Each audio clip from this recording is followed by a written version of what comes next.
Hello students. तो I hope आप लोग सारे वीडियोस प्रॉपर तरीके से वॉच कर रहे हो।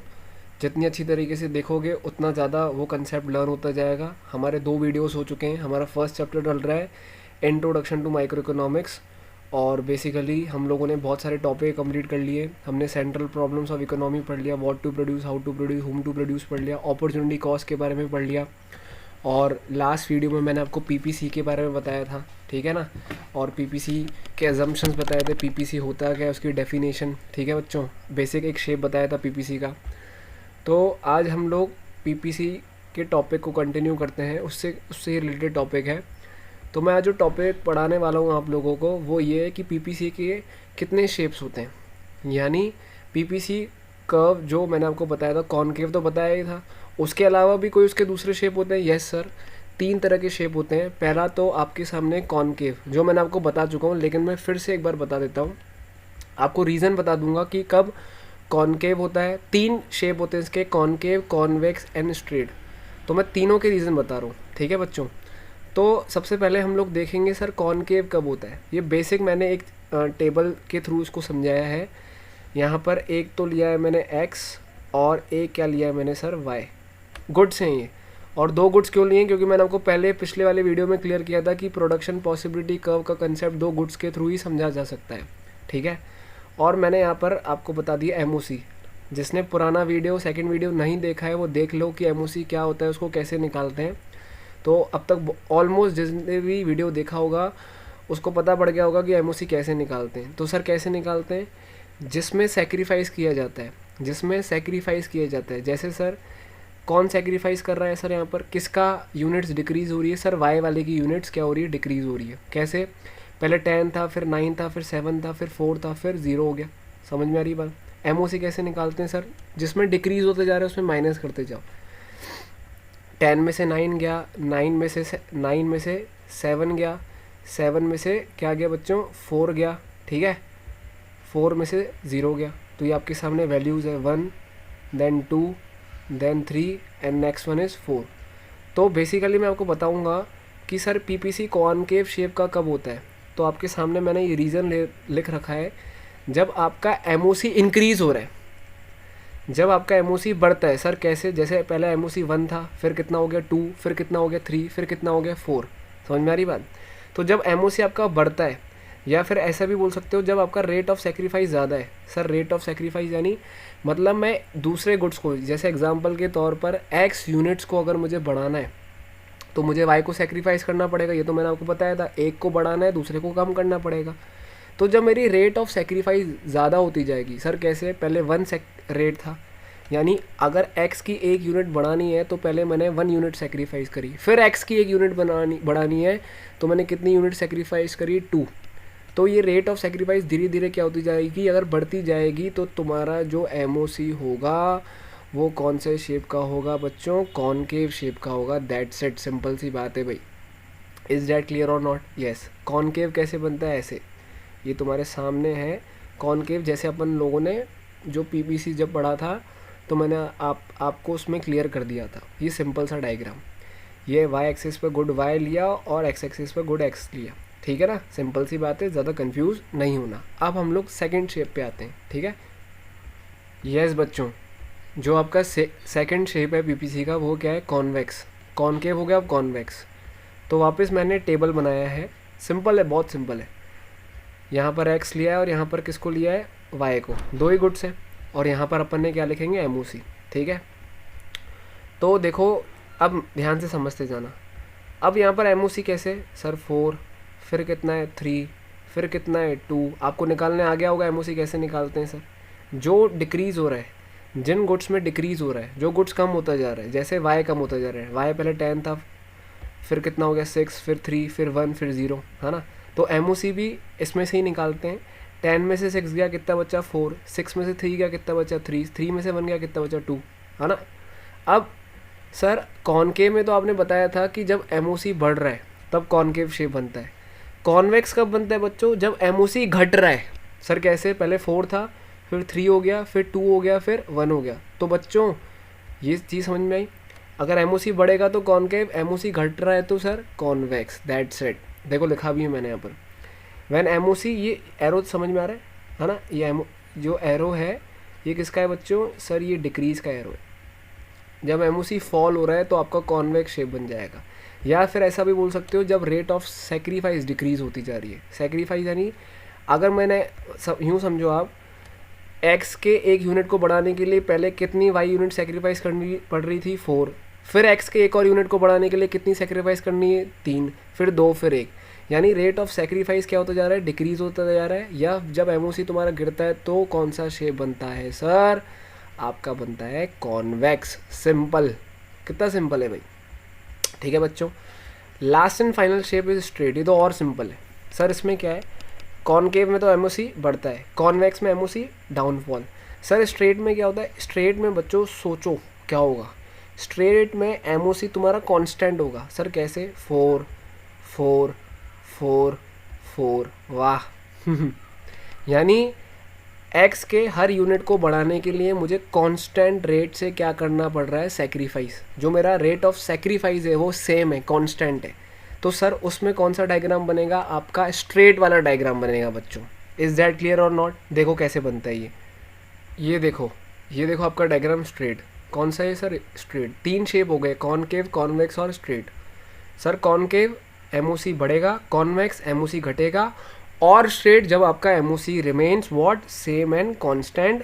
या फिर उसको यूं भी समझ सकते हो, जब रेट ऑफ सेक्रीफाइस रिमेन्स क्या, सेम और कांस्टेंट। दैट्स इट, ये हो गया तुम्हारा टॉपिक कंप्लीट। लेकिन बेसिकली मैं आपको एक चीज़ समझाना चाहता हूँ कि बेसिकली जो मोस्टली पीपीसी बनता है ना, पीपीसी का जो शेप होता है, ठीक है, वो हमेशा कैसा रहता है सर, कॉनकेव ही रहता है। कॉन्वेक्स और स्ट्रेट तो आपको बता दिया कि बन सकता है, लेकिन मोस्टली जो मेन डायग्राम होता है वो कॉनकेव ही होता है।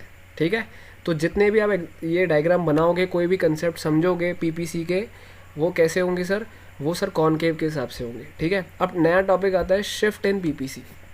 कौन सा टॉपिक है ये बच्चों, shift in PPC. Is that clear और नॉट। यस सर, ये क्या चीज़ है, तो इसको यूँ समझो sir, right word shift. Sir ये क्या है बेटा, 2 तरह के शिफ्ट समझाऊंगा मैं, एक राइट में शिफ्ट, एक लेफ्ट में। सर होता क्या है, कैसे, अज्यूम करो, मैंने आपको अभी तक पूरे चैप्टर में एक चीज़ बार बार बताई है कि रिसोर्सेज लिमिटेड है, बताइए कि नहीं बताइए। Yes sir. अब इमेजिन करो कि वो रिसोर्सेज बढ़ जाते हैं, इंक्रीज़ हो जाते हैं। सर कैसे हो जाएंगे, मान लो इमेजिन करो, लैंड आपके पास लिमिटेड था, बढ़ गया, मान लो लेबर कम थी, ज़्यादा हो गई, पैसा लिमिटेड था, ज़्यादा हो गया, हो सकता है, कोई बड़ी बात नहीं है। तो if there is increase in availability of resources, या फिर हम लोग क्या बोलेंगे, if there is improvement in technology, यानी मशीनरी पहले बहुत गंदी थी, बेकार थी, अब मशीन जो आ गई है अब मस्त आ गई है, सरकार के पास एक से एक मशीन आ गई है। तो एक कॉमन सेंस लगाओ कि अगर मेरे पास लैंड, लेबर, मशीन्स, पैसा बढ़ता जा रहा है तो मेरा प्रोडक्शन बढ़ेगा कि नहीं बढ़ेगा। यस सर बढ़ेगा ना, क्यों नहीं बढ़ेगा, तो प्रोडक्शन भी ज़्यादा होगा। तो मैं पहला आपका टॉपिक समझाना चाहता हूँ आपको, राइट वर्ड शिफ्ट। सर ये क्या होता है, नॉर्मल पीपीसी यूँ बनता है, ये देख लो उसका मूवमेंट, ये रहा, दिख रहा है आपको, ये एरो से पहले। Yes sir. अब यूँ देखो, एक चीज़ समझो कि अगर if there is increase in availability of resources and technology, तो पीपीसी राइट में शिफ्ट हो जाएगा। ये कौन सा कंसेप्ट है, ये कंसेप्ट क्या बोलता है, मैंने टॉपिक लिखा है शिफ्ट इन पीपीसी, और उसका पहला पॉइंट है राइट वर्ड शिफ्ट। अगर टेक्नोलॉजी और रिसोर्सेज बढ़ जाते हैं तो प्रोडक्शन ज़्यादा होगा, और प्रोडक्शन ज़्यादा होगा तो तुम्हारा पीपीसी भी तो शिफ्ट होगा, शिफ्ट यानी और ऊपर हो जाएगा। Yes sir. तो पीपीसी कहाँ शिफ्ट हो जाएगा सर, पीपीसी शिफ्ट हो जाएगा राइट में। मैंने यहाँ 2 डायग्राम बनाए, एक तो ये दिख रहा होगा, ये रहा। अब जैसे टेक्नोलॉजी बढ़ जाएगी और रिसोर्सेज बढ़ जाएंगे तो पीपीसी ऐसा हो जाएगा, और ऊपर हो जाएगा, इसको बोलते हैं right word shift. Is that clear, है ना। अब इसका उल्टा, इसका उल्टा क्या होगा बच्चों, लेफ्ट वर्ड, है ना। हाँ बच्चों, सर ये क्या लिखा है आपने, AE to A1 to E1। बेटा पुराने पीपीसी को नाम था A और AE, और नए वाले पीपीसी जो बना राइट में शिफ्ट किया उसको नाम दिया A1 और E1। ठीक है ना, वो पॉइंट प्लॉट किए, नाम दिया है AE टू A1 E1। ठीक है, अब ये चीज़ समझो, राइट वर्ड का उल्टा क्या होता है सर, लेफ्ट वर्ड। उसमें क्या हो रहा था सर, उसमें टेक्नोलॉजी बढ़ रही थी, इसमें क्या होगा, टेक्नोलॉजी घट रही है, रिसोर्सेज कम हो रहे हैं। जैसे बढ़ सकते हैं वैसे कम भी तो हो सकते हैं, लेबर ज़्यादा है कम भी तो हो सकती है, समझ में आ रही बात, पैसा ज़्यादा है कम भी तो हो सकता है, मशीन अच्छी है और बेकार भी तो हो सकती है, ख़राब भी तो हो सकती है, दिक्कत हो सकती है, डिग्रेडेशन टेक्नोलॉजी। जो मशीन है आपके पास है, बोलोगे सर वो कम कैसे होगी? कम इन द सेंस वो ख़राब भी तो हो सकती है, उससे आपको असर पड़ेगा। Yes sir. तो उसमें राइट में शिफ्ट हो रहा था, इसमें क्या होगा सर? लेफ्ट। अगर प्रोडक्शन पे कैसे इफेक्ट पड़ेगा? आपका लेबर एबर या टेक्नोलॉजी रिसोर्सेज कम होंगे तो आपका प्रोडक्शन कम हो जाएगा, तो ये किस में शिफ्ट हो जाएगा सर? लेफ्ट साइड में।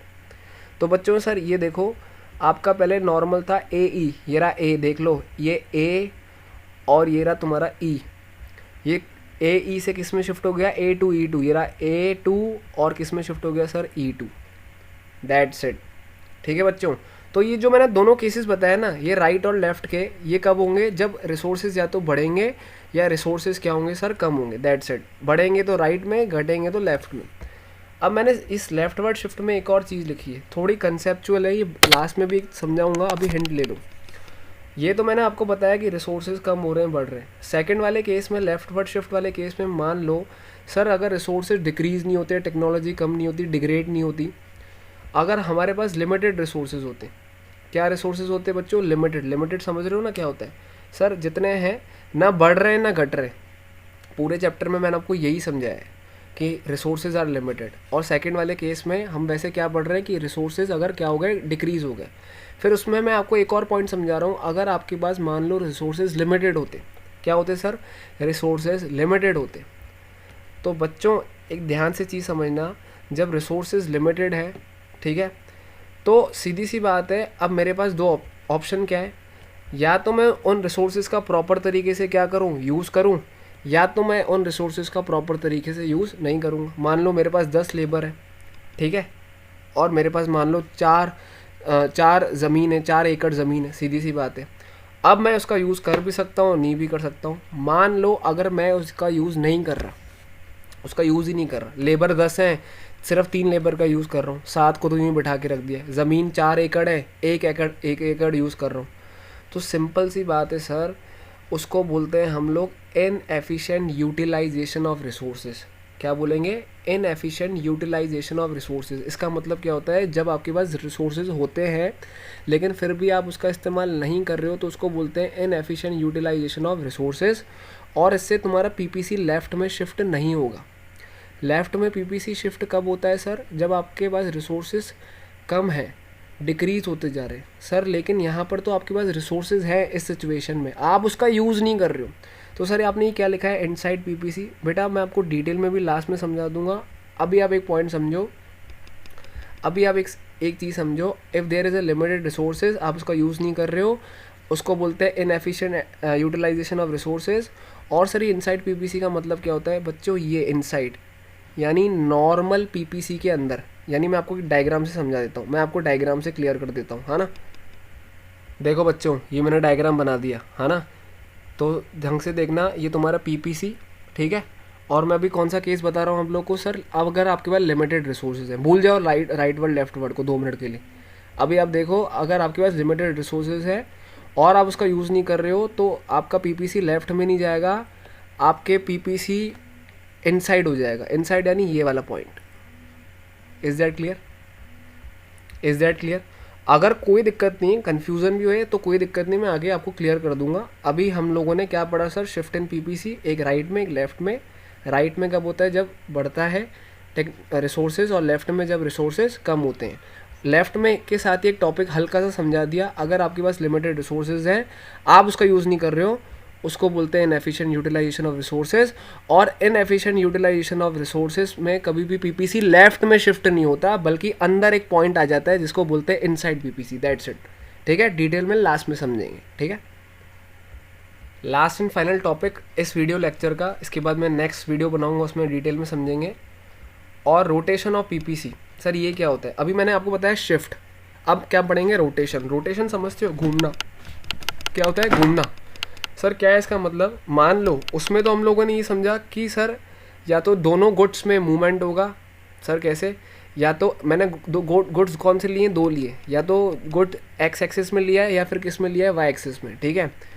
अब इसमें पहले डेफिनेशन पढ़ लो। When there is change in resources technology in one good, PPC will क्या होगा सर? रोटेट। ये नॉट को काट देते हैं यहाँ पर। पीपीसी विल क्या होगा सर? रोटेट। रोटेट यानी घूमना। एग्जाम्पल देखो, आप तो कंसेप्ट समझो। एक है गुड एक्स एक्सिस पर और एक है गुड वाई एक्सिस पर। एक्स एक्सिस पर आपका है वीट, गेहूँ, ठीक है। अब 2 मिनट के लिए समझो, गेहूं की रिसोर्सेज बढ़ गई, गेहूं की टेक्नोलॉजी क्या हो गई बच्चों, बढ़ गई। 2 मिनट के लिए इमेजिन करो, ठीक है सर, इमेजिन कर लिया। सिर्फ गेहूं की बात करते हैं हम लोग सर, वाई एक्सिस की बात तो हम कर ही नहीं रहे हैं, एक्स एक्सिस में जो गेहूं है उसकी रिसोर्सेज और टेक्नोलॉजी क्या हो रही है, बढ़ रही है, ठीक है बच्चों। Yes sir. ये डायग्राम देखो, ये तुम्हारा नॉर्मल पीपीसी दिख गया तुम लोग को, ये बीच वाला मिडिल लाइन वाला ये तुम्हारा नॉर्मल पीपीसी है, ठीक है सर।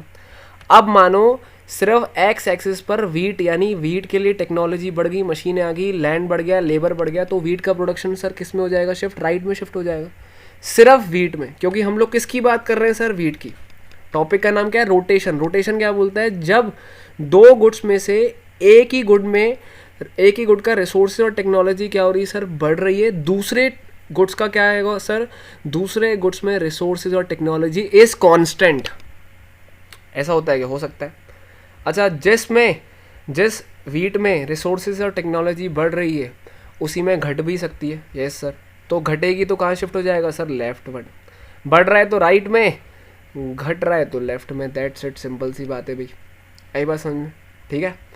तो राइट में कैसे होगा, ए ई से किस में शिफ्ट हो गया सर, ए एफ। लेफ्ट ए ई से किस में शिफ्ट हो गया, A H. Is that clear. अब जैसे एक्स एक्सिस बढ़ रहा है, अब वाई एक्सिस बढ़ दो। एक्स एक्सिस के बढ़ने के टाइम पे वाई एक्सिस कांस्टेंट था, अब वाई एक्सिस के बढ़ने पर एक्स एक्सिस क्या है सर, कांस्टेंट। एक्स एक्सिस पर हम लोगों ने वीट को लिया था, और वाई एक्सिस में हम लोगों ने किसको लिया, क्लोथ को। तो सोचो सर, अगर क्लोथ की रिसोर्सेज और टेक्नोलॉजी बढ़ गई तो क्लोथ किस में शिफ्ट हो जाएगा सर, राइट में। इसका डायग्राम देखो बच्चों, ये जो पॉइंट है ना, ये वाला पॉइंट, ये देखो, यहाँ से मैंने डायग्राम स्टार्ट किया है उसी पॉइंट से, ठीक है बच्चों, ढंग से समझना। एक ही पॉइंट से मैं राइट में भी शिफ्ट कर रहा हूँ, उसी पॉइंट से मैं लेफ्ट में भी क्या कर रहा हूँ बच्चों, शिफ्ट कर रहा हूँ। सर क्यों बेटा, टॉपिक क्या चल रहा है, वाई एक्सिस की टेक्नोलॉजी बढ़ रही है और एक्स एक्सिस यानी वीट की टेक्नोलॉजी क्या है, कांस्टेंट। इसलिए वीट वाला जो पॉइंट है वो क्या रहेगा, कांस्टेंट, और जो क्लोथ वाला पॉइंट है उसमें राइट वर्ड शिफ्ट होगा, या फिर क्या शिफ्ट होगा बच्चों, लेफ्ट वर्ड। ऊपर भी ऐसा था, ऊपर भी डायग्राम देखो आप, ऊपर वाले डायग्राम में जो वीट वाला पार्ट था उसमें ही राइट और लेफ्ट शिफ्ट हो रहा था, जबकि क्लोथ वाला जो पार्ट था यानी वाई एक्सिस वाला पार्ट था वो क्या था, कांस्टेंट। क्यों, क्योंकि वाई एक्सिस में तो कोई रिसोर्सेज या टेक्नोलॉजी बढ़ ही नहीं रही है, तो उसी पॉइंट से स्टार्ट किया था मैंने, ठीक है, सिंपल। तो एक रूल तो समझ में आ गया, बढ़ रहा है राइट में, घट रहा है लेफ्ट में, समझ में आई बात।